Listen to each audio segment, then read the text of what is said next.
Here at Brubaker Arms, we love being a part of your family history. We are building an American tradition by preserving the history and the legacy of your family.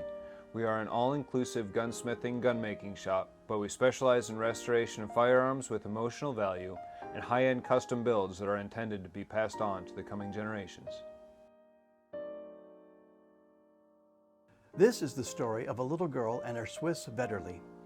Once upon a time, there was a blue-eyed, blonde-haired, all-American little girl growing up in the peaceful valley of the Yakima River. When she was 5 years old, her dad was working really hard to provide for her and her family. He took on a part-time job at a gas station to help make ends meet. One day, a stranger stopped at the gas station and asked to buy gas with no money. All he had was a Swiss Vetterli that he could trade for gas. The man accepted the trade. When he got home, the blonde-haired, blue-eyed 5-year-old girl fell in love with a gun that was taller than her. She asked her dad to give her the gun, and he promised that one day, when she was a grown woman, she could have it. Time went by. The little girl turned into a young lady. When she was 21, her father passed away, but the gun stayed in the family's possession in care of the mother. The little girl turned 50 one day.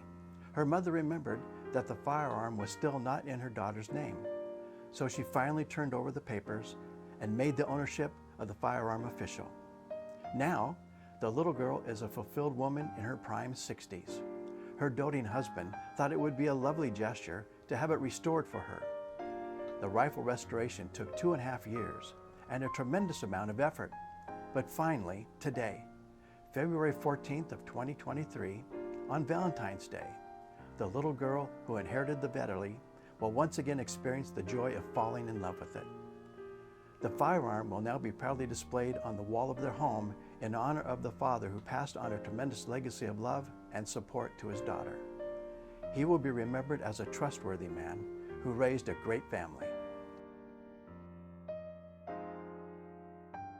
Hi, this is Brian at Brubaker Arms Manufacturing. Today we have a Swiss Vetterli in the works to show you. One neat thing about this Vetterli rifle design is that it is a tubular magazine in the long forend here. It's a tube-fed bolt gun, predecessor to some of the lever types. So we have our carrier here. So we have our carrier here, just like a carrier of a lever action, except the bolt operates it. It's neat. This project, as I said, is in process. So we have the before, as it were.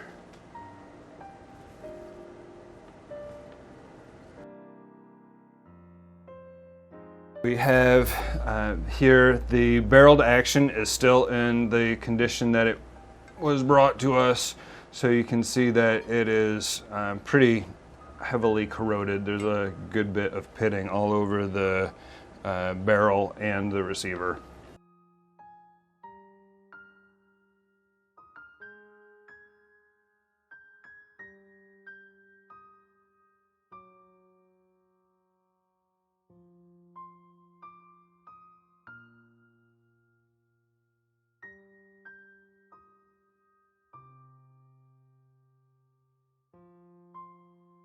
The buttstock has a couple cracks that need to be repaired, as well as a lot of dirt and oil that have soaked in from around the metal tangs here.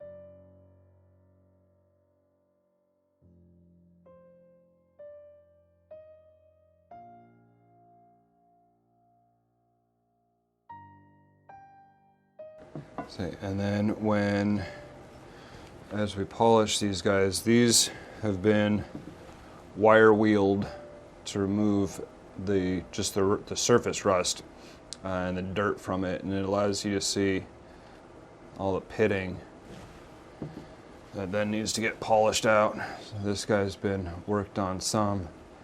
But you see we've still got a bunch of pitting to deal with on these.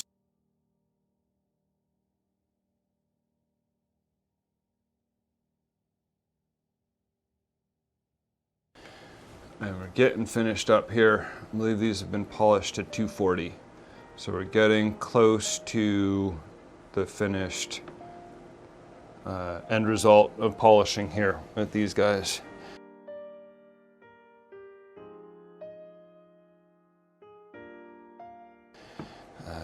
Along with the stock restoration and bluing, there's still a good bit of work to do, but it's coming along.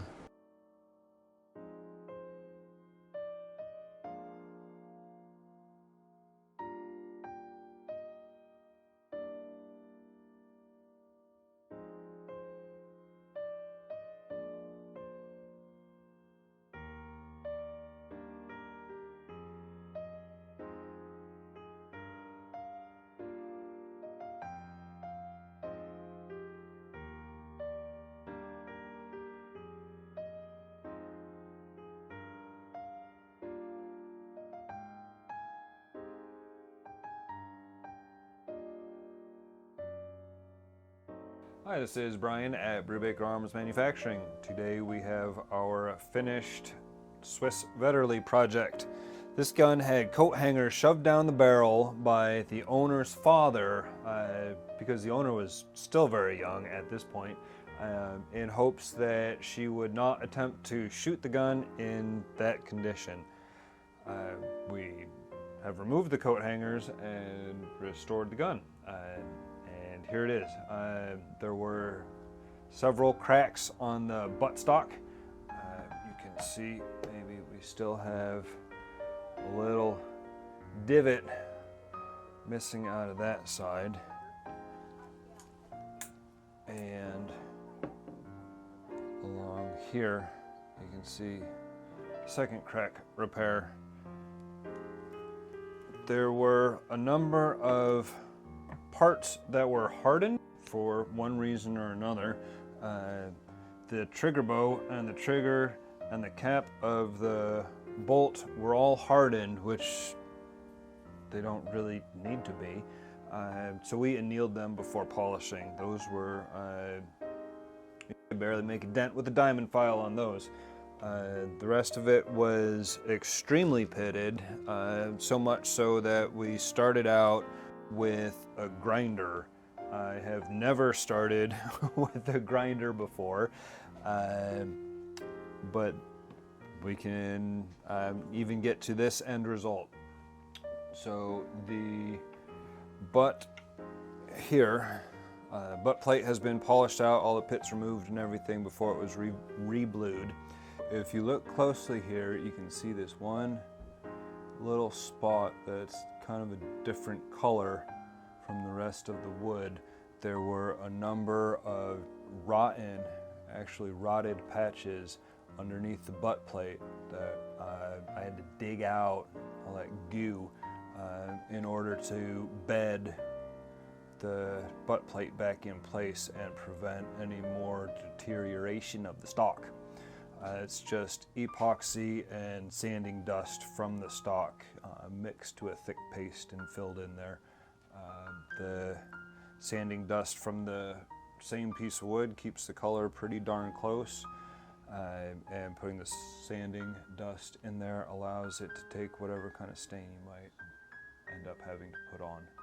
We replaced the rear sling swivel just to fill that big gap in metal. Unfortunately, we could not locate, and the budget did not allow for fabricating a middle barrel band, which has the front sling swivel in it. As I said, we polished all the metal, all the pits out. That took forever, literally. I thought Jesus was going to come back before we were done. Fortunately, he did not, and we got to finish the gun. But anytime you're ready, Lord, please. So we have this beautiful piece. As I said, we polished everything. The wood was atrocious. If you have watched this whole video, you'll see the before footage. It took a number of whitening sessions and bleaching to get all of the grime and oil out of it. And then we were able to stain it this beautiful color that just matches the bluing so well.